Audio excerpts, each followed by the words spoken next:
Hate to see it botched? Here's the best bits, a Botching It Up podcast short clip.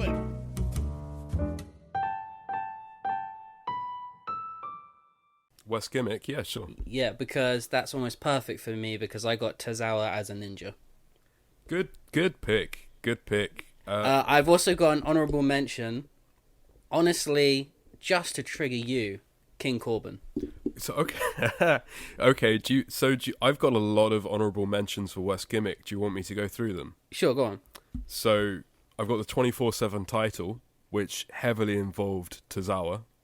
Yeah. I've got the Jungle Express, Jurassic Express.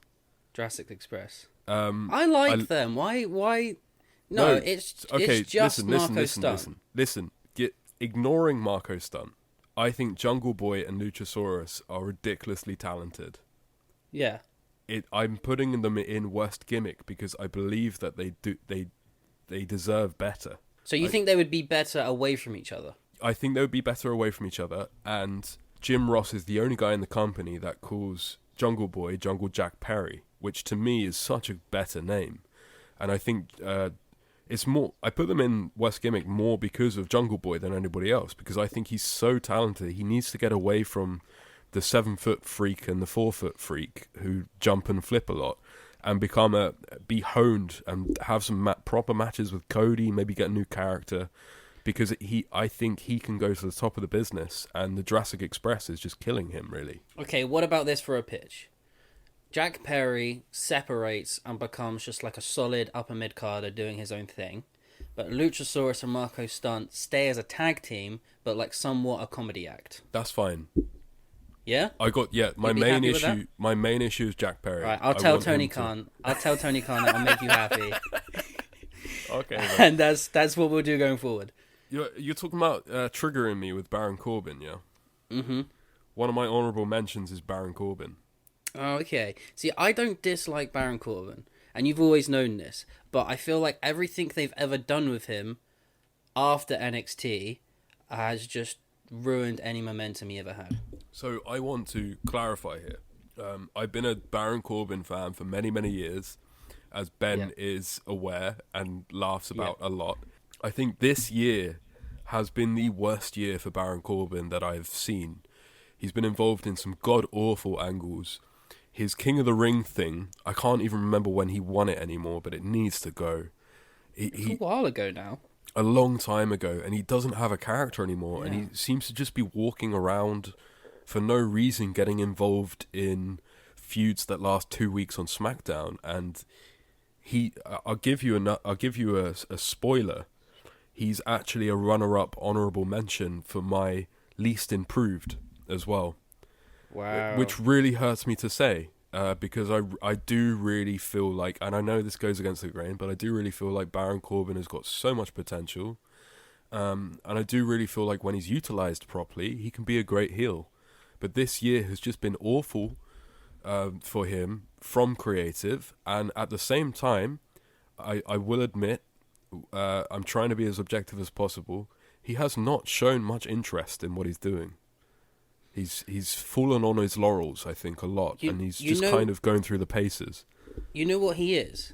He is that default, like, video game bad guy that all the faces in their 3-week push have to go up against. 100%. You've nailed it on the head. For the easy win. Yeah, that's all he is. He's a punching bag. Which is a shame, because his NXT character was actually really good. He had a pretty good... For some reason, NXT London springs to mind. I think, did he beat Apollo Crews on that card or something? Yeah. I remember us watching a card. Something like that. But I just... Every time I think of Baron Corbin, I think of that match and how great he looked.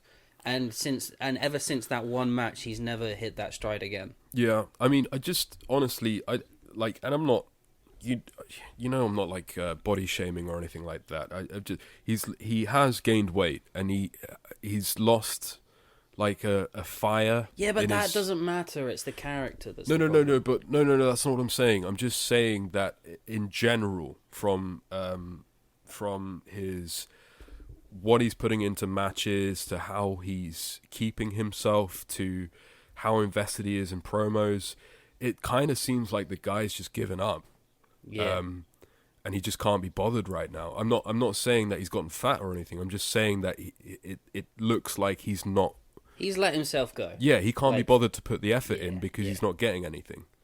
So what's your actual pick? For West Gimmick, Yeah. I've still got honourable mention. Okay, come on then. I'm not going to get. I'm going to do them real fast. Yeah. I've got eye for an eye match because Yeah. Rey Mysterio's eyeball, obviously. Wrestle House was a big one. Yeah. I don't think you watched that. It was the Big Brother Impact Wrestling series where they got magically taken into a house by Rosemary, and then that came from the Rosemary angle where she got married, and that was god awful. That was so bad. But yeah, you told me about it, so I didn't bother watching it. my worst gimmick has to be Retribution. Ooh, yes. But it's not necessarily the worst gimmick. It's like the beginning potential against what we eventually got. Yeah, 100% what it became. I think it really hit in for me when not only did Maya Yim's mask fall off and she had to put it back on, but Maya Yim had some sort of fit or spasm, and they hinted at the fact that she had been electronically probed into like being brainwashed, and then they never followed it up, and it's just awful Vintage stuff. WWE. Yeah, I think that's probably got to be one of the worst things of the year. It's the terrorists blowing up SmackDown, so we signed them for a contract for me. And it also leaves a really bad taste in my mouth because I have no doubt that Vince McMahon came up with this idea to play on Antifa, who are a group in America that Donald Trump really doesn't like. Right. So, anyway, let's not get into want that. to talk about. Yeah, I don't want to talk about. I feel really sorry for Dijakovic. Yes. And I feel really sorry for Ali. I feel sorry for Ali, but also for Dijakovic because his series with Keith Lee in NXT was unbelievable. I think that wasn't last year, was it? So that would have been 2019. I think those series of matches were contenders for the best match of the year in 19. Yeah.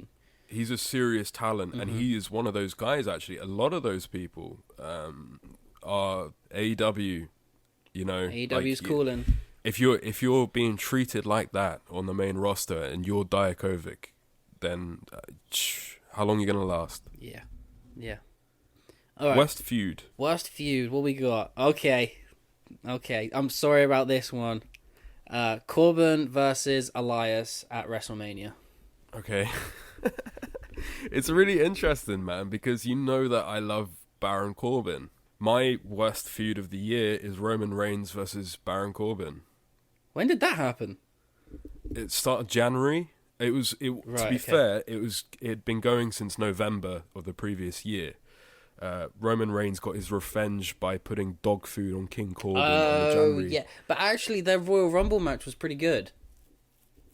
I still got it. The Falls Count Anywhere match they had, and then the Usos interfered, and then that was decent. Yeah, and then there was like decent. a DDT up on, because it was a baseball field, so on the dugout they did like a DDT on the dugout, which was pretty cool for WWE.